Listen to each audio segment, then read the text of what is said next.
One unassuming day, hotel owner James King walked into his own establishment undercover. A simple experiment to test his staff's true colors. But what he found was a shocking display of prejudice, assumptions made without a second thought.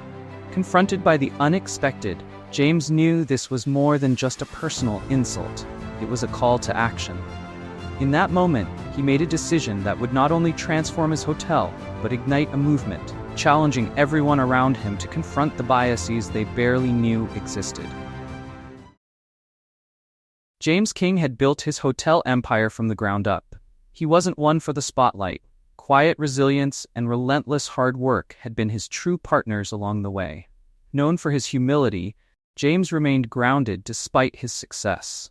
However, rumors of poor customer service at one of his most prized hotels, the Royal Court, had been troubling him. Instead of sweeping in as the known owner to demand changes, James had a different plan. One Saturday morning, dressed in a simple jacket, jeans, and a baseball cap, James arrived at the Royal Court. He kept his attire modest, hoping to slip in unnoticed as just another traveler. James had seen how drastically employees' behavior could change when they knew they were being watched by management.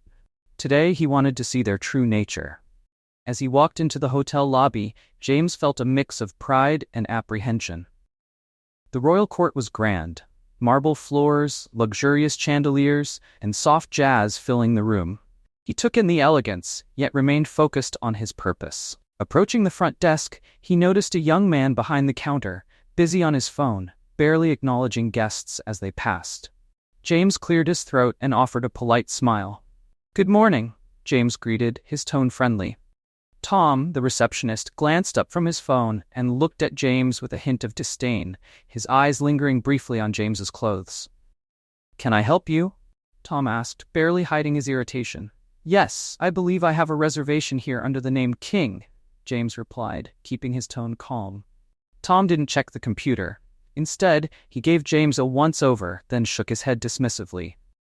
"We're fully booked. No more rooms available," he replied curtly. James took a steadying breath. He knew what he was seeing, but still couldn't quite believe it. "Are you sure? I made the reservation a week ago," he said, pressing gently. Tom rolled his eyes. "Yes, sir, I'm sure," he replied, clearly annoyed. "No vacancy. You can try elsewhere." Just as James was about to speak again, a young woman named Amanda walked over. She took one look at James and whispered to Tom, "Should we call security? I don't think he's a guest here." James watched this exchange silently, disappointment and frustration welling up. He'd seen discrimination before, but he didn't expect it within his own establishment. As Amanda eyed him with suspicion, a security guard started moving toward the desk, likely alerted by Tom. The hotel's grandness contrasted starkly with the cold attitudes he was receiving. James remained calm, though his patience was running thin.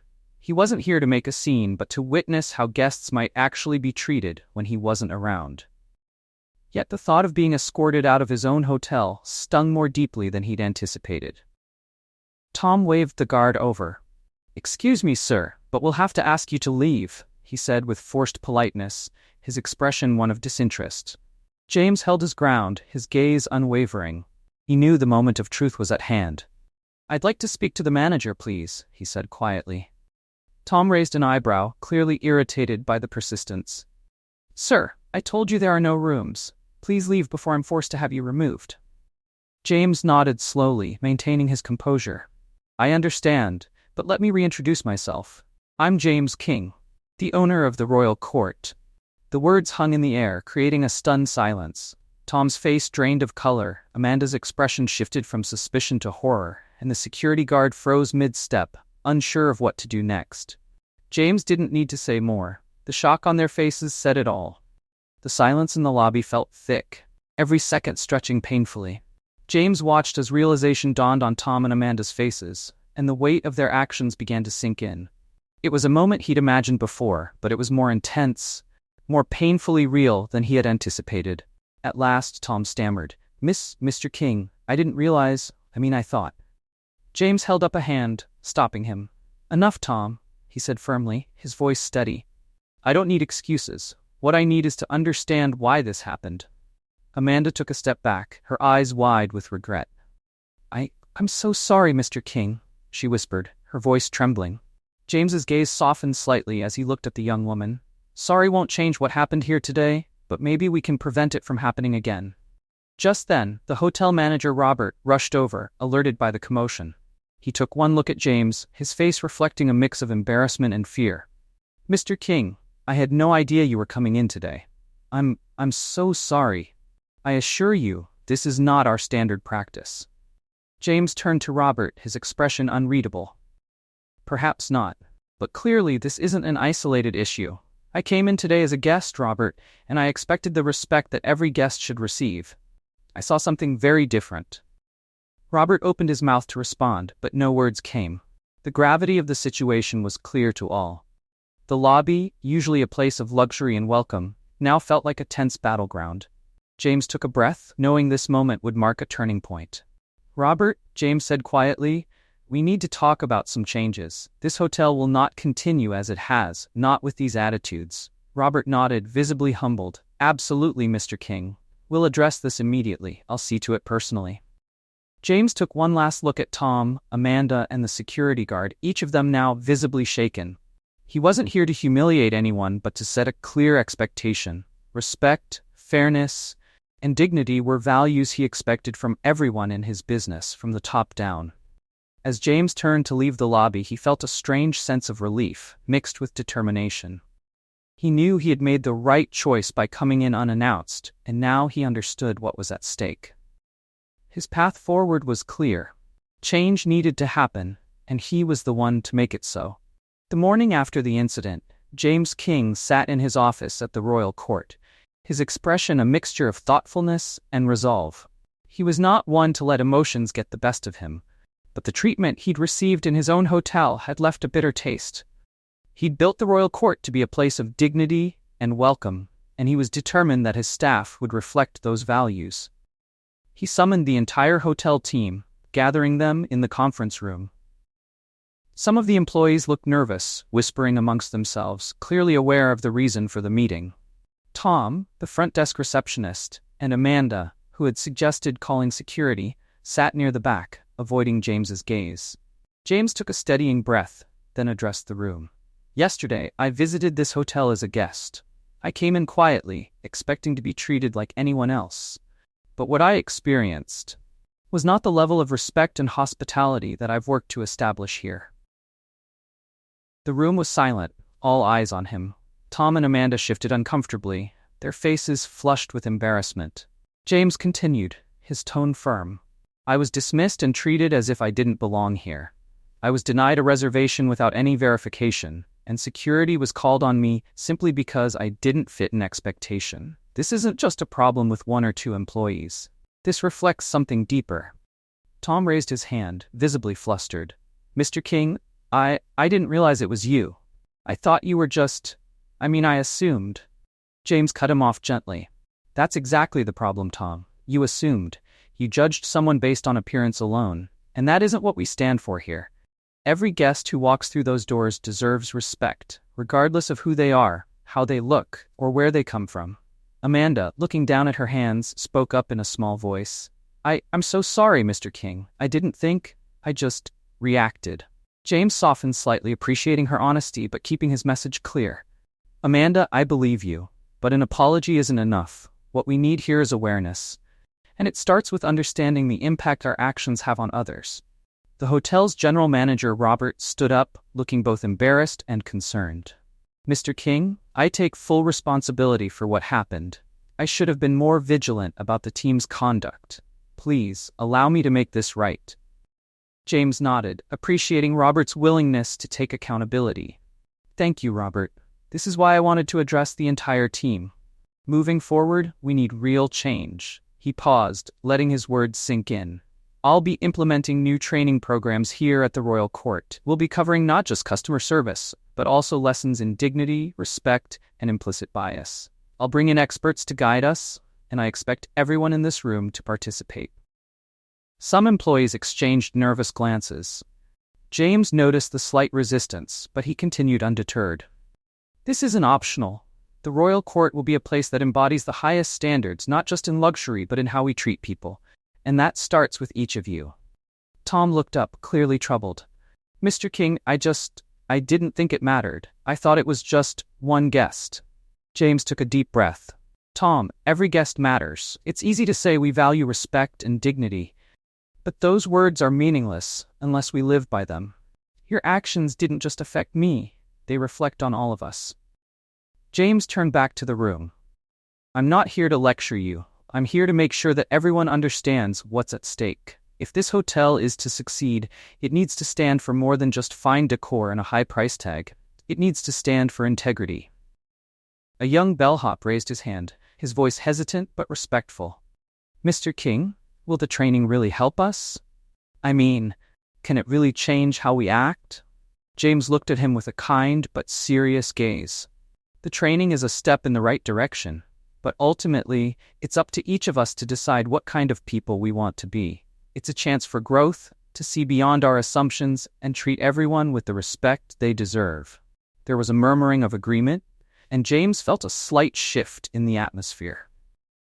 Some employees seemed genuinely engaged, others looked nervous or doubtful, but all of them seemed to grasp the seriousness of the situation. Starting next week, we'll have sessions on implicit bias and hospitality training, James announced. I expect each of you to come with an open mind and a willingness to learn. We'll also be reviewing our hiring practices to ensure we're bringing in individuals who align with our values from the start. Robert nodded approvingly. I'll work closely with you, Mr. King, to make sure this goes smoothly. Thank you for taking a stand on this. James offered a brief nod, glancing around the room one last time. Thank you all for being here and for listening. I believe in this team, and I know that together we can make the royal court a place we're all proud of. The meeting adjourned, and James watched as the employees filed out, each with a mixture of emotions. Tom and Amanda lingered, both looking nervous. Mr. King, Tom began, his voice low, I really am sorry. I know it doesn't change what happened, but I want to do better. James regarded him thoughtfully, appreciating his sincerity. Tom, I believe in second chances. Use this as an opportunity to grow, to challenge your assumptions. Let's make this right together. Amanda nodded, looking up with a mixture of remorse and gratitude. Thank you for giving us another chance, Mr. King. I promise, I'll do my best. With a small, encouraging smile, James replied, That's all I ask. Let's move forward with purpose. As they walked away, James felt a sense of hope mingled with resolve. This was only the beginning of the changes he wanted to make, not just within the hotel, but within himself. He knew the road ahead would be challenging, but he was ready to lead by example, to transform the royal court into a place of respect and inclusion. The incident had been painful, but it had also opened his eyes. His goal now was not merely to correct a wrong, but to set a new standard, a legacy that would transcend any one person and speak to the values he held dear. As the week progressed, James King worked tirelessly to bring the new training programs to life. He connected with experts in customer service and implicit bias training, arranging a series of workshops that would challenge his team to reevaluate their assumptions and behaviors. This was more than just damage control for James. It was an investment in the culture he wanted to build at the royal court. The first day of training arrived, and the employees gathered in the hotel's conference room, a space usually reserved for high-profile meetings and event planning. Today, it was filled with a different energy, a mix of curiosity, nervousness, and even a bit of skepticism. James sat quietly at the back of the room, observing as the session began. The facilitator, a woman named Teresa, introduced herself with a warm smile. Welcome, everyone. Today, we're going to talk about something that may feel uncomfortable at times, our biases. We all have them, and sometimes they can impact how we treat others without us even realizing it. The room was silent, some employees exchanging glances. Teresa continued, My goal is to help each of us recognize those biases, understand where they come from, and learn how to move past them to treat everyone with respect and dignity.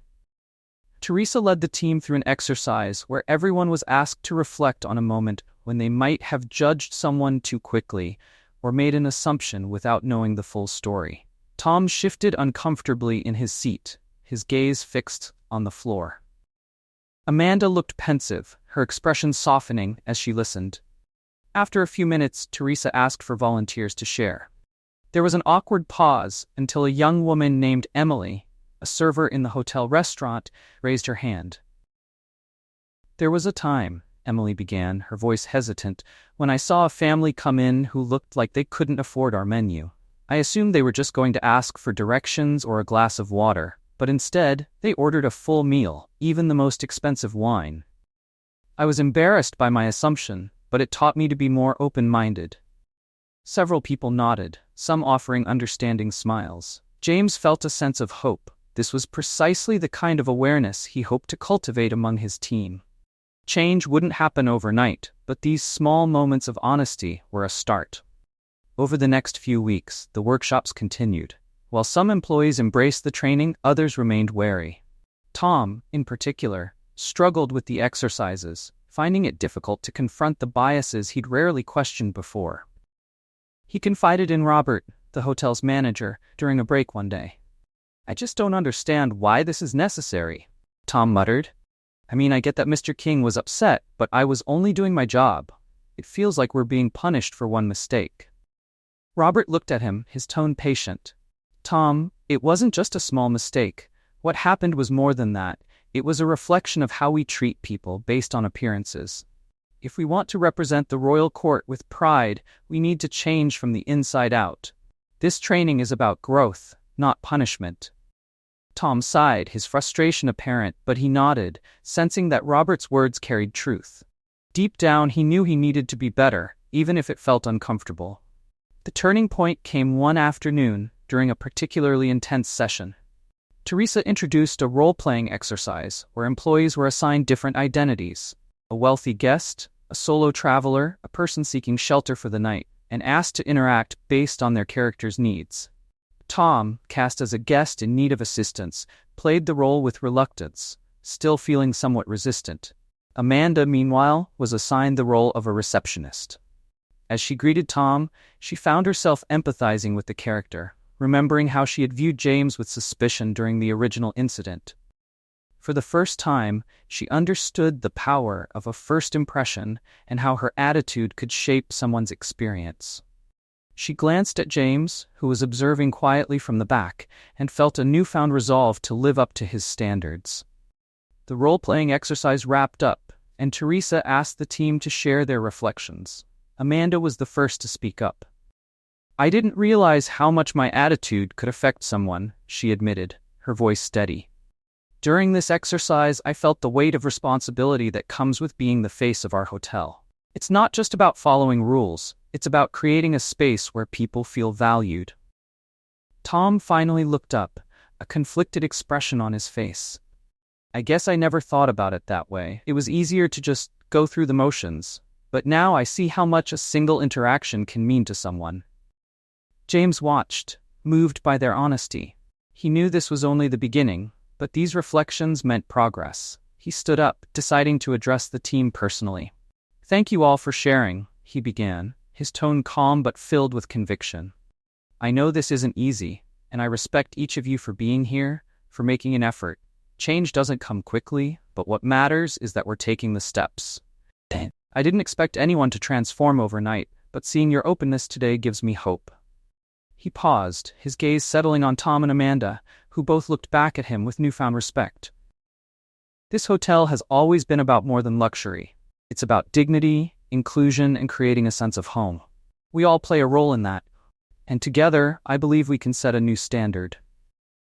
The room fell silent, each person absorbing his words. James felt a sense of accomplishment, knowing that his team was beginning to understand the deeper purpose behind these changes. After the session ended, James stayed behind, reflecting on the journey so far. The initial resistance, the honest reflections, and the small shifts in perspective were steps in the right direction. He knew the path to true inclusivity and respect was long, but he was committed to seeing it through. As he walked through the lobby, he noticed Amanda smiling warmly at an older couple as she assisted them with their luggage. Her sincerity was clear, and James felt a surge of pride.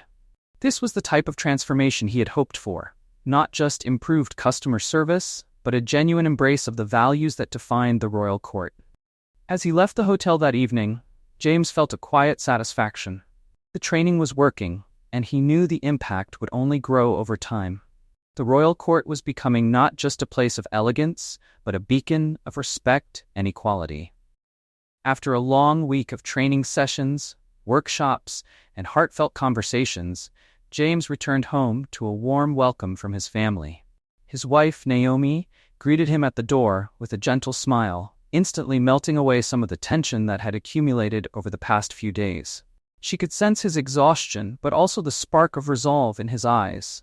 As they settled into the living room, Naomi handed him a cup of tea, a ritual they shared whenever he needed to unwind. "How's it going at the hotel?" she asked, her tone encouraging yet curious. James took a sip, gathering his thoughts.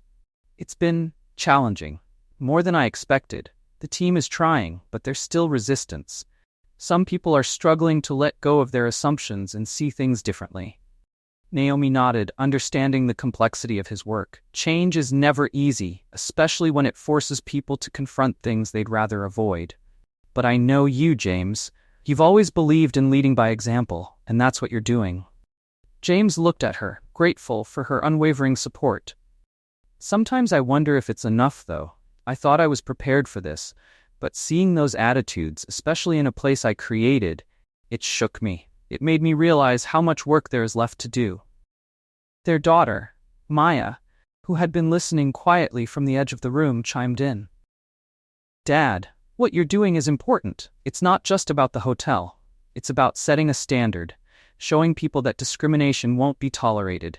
You're giving others the courage to change too." Her words resonated deeply with James. Maya, a college student studying sociology, had always been passionate about social justice, and her insight reminded him of the broader purpose behind his efforts. He wasn't just trying to improve one hotel, he was fighting to create a lasting impact. Naomi placed a reassuring hand on his shoulder. "Maybe it's time to expand your vision, James. The work you're doing at the royal court could set an example for other hotels, other businesses. This isn't just a personal mission anymore. It's a chance to make a real difference." James considered her words, feeling a renewed sense of purpose. He'd been so focused on the immediate challenges within the royal court that he hadn't thought about the larger impact his actions could have. If he could transform his hotel, maybe he could inspire other business owners to confront these issues, to prioritize respect and inclusivity in their own establishments. "You're right," he said, his voice steady with conviction. "I've been focused on fixing things at the royal court, but this can't stop here. I need to take this further." Maya smiled, her eyes filled with admiration. "You're showing people what true leadership looks like, Dad. That's something they won't forget." James spent the rest of the evening with his family, talking, reflecting, and planning. They discussed potential partnerships with local organizations, ways to share his story with other business owners, and the possibility of holding public forums on diversity and inclusion. Each idea felt like a step toward something bigger than himself, a movement that could ripple outward. The next day, James arrived at the royal court with a renewed sense of purpose. He approached Robert, the general manager, who had been supportive throughout the training process. "Robert, I'd like to discuss expanding our mission beyond just the royal court. We've made strides here, but I think there's a larger opportunity to lead by example." Robert's face lit up, a mixture of surprise and admiration. "What do you have in mind, Mr. King?" "I want to reach out to other business owners in the area, maybe even beyond. Share what we've been doing, encourage them to implement similar programs in their own businesses. It's time to start a conversation about creating safe, respectful environments for everyone, regardless of background or appearance." Robert nodded thoughtfully. "I think that's a fantastic idea. The local business community respects you, Mr. King. If anyone can lead this initiative, it's you." James felt a surge of determination. He drafted a plan to host a community forum, inviting not only business owners, but also community members, leaders, and advocates.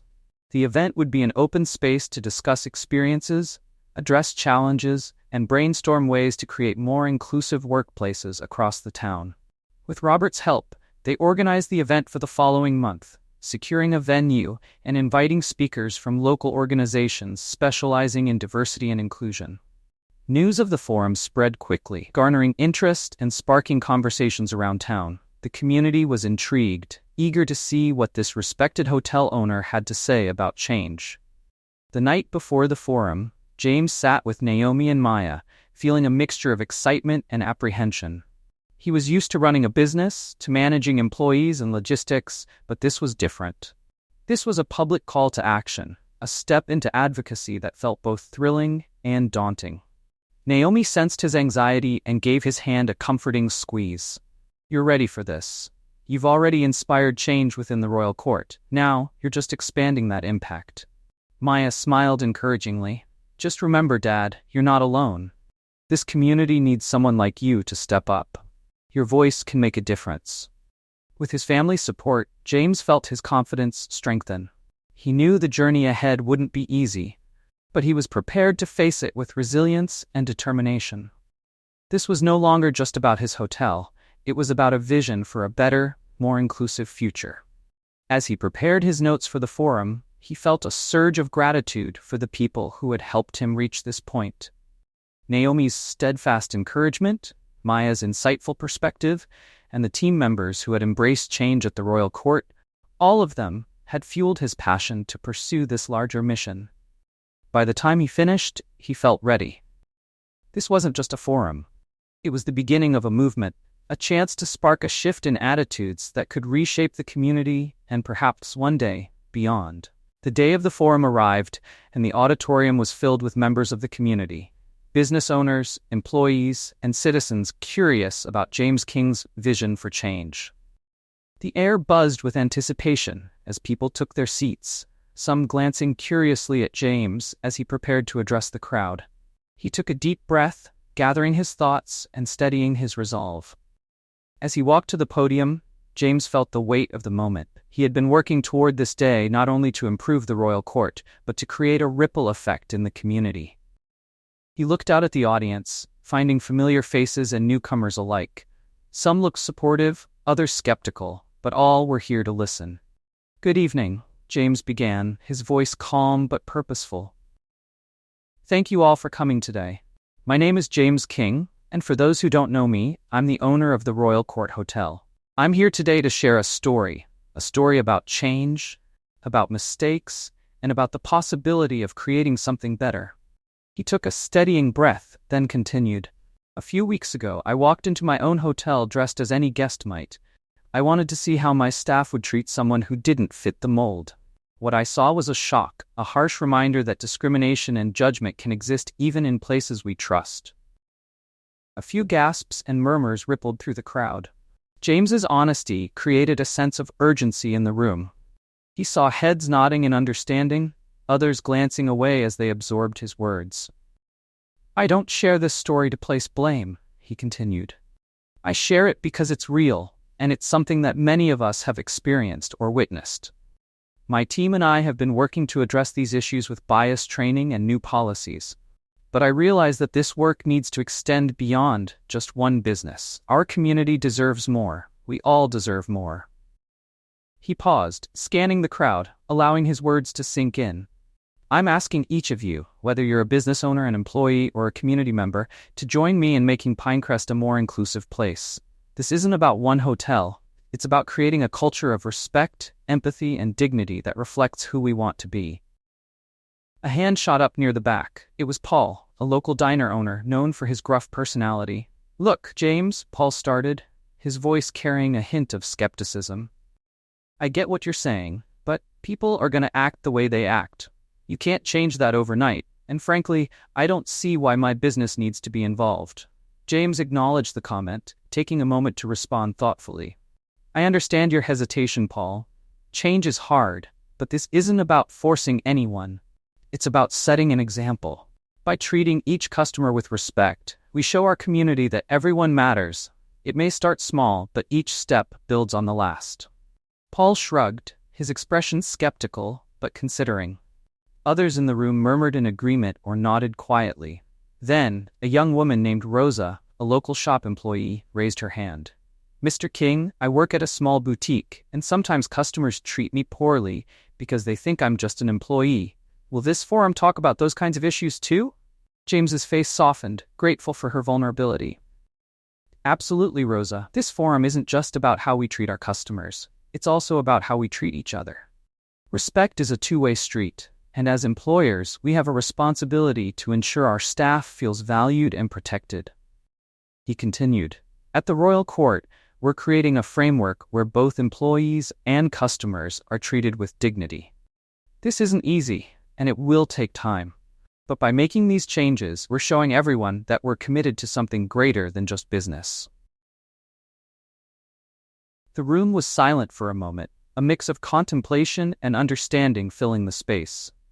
James could see the gears turning in people's minds as they considered his words. As the forum continued, James shared details about the Royal Court's training program and policies he'd implemented. He discussed the need for ongoing learning and listening, emphasizing that true change required constant attention and dedication. To his surprise, several local business owners approached the podium, expressing their willingness to try similar approaches. A few shared their own stories of customer interactions, where assumptions and judgments had led to lost opportunities or hurt feelings. One owner of a small coffee shop admitted, "I've let my own biases get in the way more than once. I'd like to try your approach, James, even if it's hard." James felt a surge of hope, grateful that his story had reached people on such a personal level. But he knew not everyone was convinced. Toward the end of the forum, a man named Derek, known for his successful hardware store, stood up. "I respect what you're trying to do, Mr. King," he said. "But how do you expect us to tackle something as big as bias? We're business owners, not activists." James nodded, understanding the question. "Derek, I'm not asking anyone to be an activist. What I'm asking is that we each take responsibility for our own spaces, for how we interact with people every day. Small actions lead to bigger shifts. It starts with one person, one conversation, one small step." Derek seemed to consider this, and after a moment, he nodded slowly. "I can try that," he said, though his tone was cautious. The forum wrapped up with a sense of cautious optimism. As people filed out, some stopped to speak with James, thanking him or offering words of support. Paul, the diner owner who had initially been skeptical, approached James with a hesitant smile. "I might not agree with everything, James, but I respect what you're trying to do. Maybe I'll give this a shot after all." James shook his hand warmly. "Thank you, Paul. That's all I ask. Just a chance." As James drove home that evening, he felt a deep sense of accomplishment tempered by the understanding that his journey was far from over. The forum had sparked conversations, and he could see the beginnings of change, but he also knew there would be challenges ahead, both within his business and in the community. When he walked through his front door, Naomi and Maya greeted him with proud smiles. He shared the highlights of the forum with them, and they listened, their encouragement filling him with a renewed sense of purpose. Naomi squeezed his hand. "You're doing something incredible, James. No matter how tough it gets, just remember, you're making a difference." Maya nodded, her eyes bright with admiration. "The people who showed up today, they're the ones who will carry this forward. You planted the seeds, Dad. Now it's up to all of us to nurture them." James hugged his family, feeling their warmth and support fortify him. He knew the path ahead would require resilience, patience, and a steady heart. But for the first time, he felt that change was truly possible, that his vision for a better, more inclusive community was within reach. Over the next few months, James observed the subtle yet powerful changes taking root at the Royal Court and beyond. At the hotel, the once tense environment began to soften as employees adapted to the new training and embraced a more inclusive mindset. Guests were welcomed with sincere warmth, and even the staff seemed to carry a renewed sense of pride in their work. One afternoon, James walked through the lobby, noticing Tom behind the reception desk. Instead of his usual brisk manner, Tom greeted each guest with genuine enthusiasm, offering assistance with a polite smile. James could hardly believe the transformation. The same man who had once dismissed him now treated every guest with respect, regardless of their appearance or background. As Tom finished assisting a family, he noticed James watching and offered a humble nod. James approached, his expression warm. "Tom, I've noticed a real change in you," James said, his tone encouraging. Tom smiled, slightly embarrassed but proud. I guess I just realized how much my actions matter. This place feels different now. I'm different now, too. James patted him on the shoulder. I'm proud of you. This is exactly what I hoped for, a team that understands the value of respect. Meanwhile, Amanda had also grown into a model of courtesy, often stepping up to help guests and fellow employees alike. She no longer simply followed protocol. She led with compassion, offering assistance to guests with a personal touch that had become infectious among the staff. Her transformation had inspired others, and James felt a surge of gratitude, knowing that his team had embraced the new culture he'd envisioned. Outside the hotel, the community was starting to feel the effects of James's forum. Several business owners had taken his message to heart, implementing their own practices to promote inclusivity and respect. Paul, the diner owner, began holding weekly staff meetings to discuss customer interactions and ways to create a more welcoming atmosphere. Derek, the hardware store owner, displayed a sign in his shop that read, "Everyone is welcome here," a small but meaningful gesture that caught the attention of locals. One day, while grabbing coffee at a nearby cafe, James overheard a conversation between two young women who had attended the forum. They were discussing how much they appreciated the changes around town, sharing stories of kindness and respect they'd encountered in local businesses. "It's amazing how different it feels here lately," one of them remarked. "I used to feel like people looked right through me. Now, they actually see me." James felt a swell of pride, hearing firsthand the impact his efforts had made. He knew there was still work to be done, but the progress was real, and it was inspiring others. Back at the royal court, the positive changes were reflected not only in the atmosphere, but also in business. Guests left glowing reviews, commending the staff's warmth and professionalism. Word spread, and bookings increased as people came to experience the hotel's new reputation for both luxury and inclusivity. The royal court had become more than just a high-end hotel. It was a place where people felt valued and welcomed. One evening, as James was leaving the hotel, he noticed a familiar face in the lobby. It was Rosa, the young woman who had spoken up at the forum, sharing her experiences as a shop employee. She approached James, her face lit with gratitude. "Mr. King," she said, "I just wanted to thank you. Ever since the forum, things at my job have changed. My boss listened, and now I feel respected in a way I didn't before." James smiled, deeply moved. "I'm so glad to hear that, Rosa. This wouldn't have been possible without people like you speaking up. Your courage inspired others." Rosa nodded, visibly touched. "You showed us what it means to lead by example. Thank you for that." As Rosa walked away, James felt a sense of fulfillment he hadn't anticipated. His journey had begun with a single incident of prejudice, yet it had grown into something far greater than he'd ever imagined. He had sparked a movement, one that was changing lives and shifting perspectives across his community. With the hotel thriving and the community embracing inclusivity, James began receiving requests from nearby towns, asking him to speak about his initiatives. Business owners and civic leaders wanted to know how they could foster the same positive changes he had inspired in Pinecrest. He accepted these invitations, sharing his story and offering practical advice on how to build a respectful, inclusive culture in any workplace. Each new town he visited was a reminder of the power of compassion and resilience. His efforts were creating a ripple effect that extended far beyond the royal court. And with each forum and conversation, James knew he was building a legacy that would endure. One evening, James returned home after a long day of meetings and speaking engagements. Naomi and Maya were waiting for him, their expressions filled with pride. Naomi poured him a cup of tea, and Maya handed him a small journal she had been keeping, a collection of community stories and thank you letters from people who had been inspired by his work.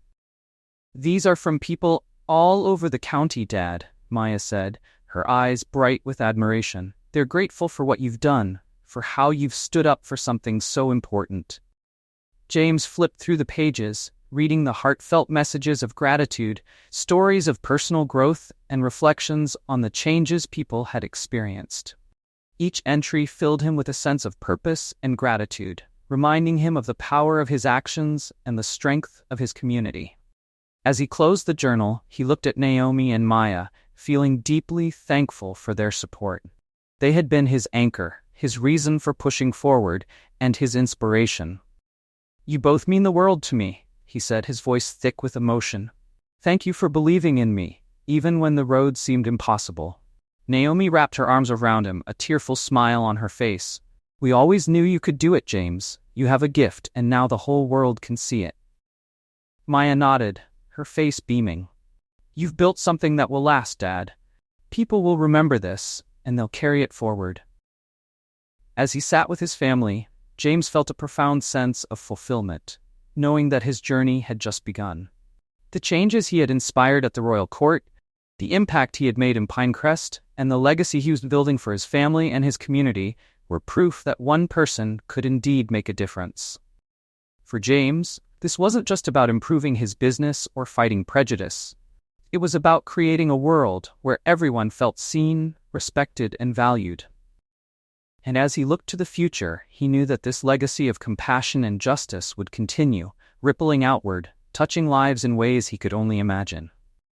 The journey had been challenging, filled with doubts and obstacles, but James had stayed true to his principles. And now, with his family by his side, and a community inspired by his actions, he was ready to keep moving forward, one step at a time. This was his legacy, a testament to the strength of character, the courage to stand for what is right, and the power of one person to inspire change. Don't forget to like and subscribe to our YouTube channel so we can keep bringing you the best stories.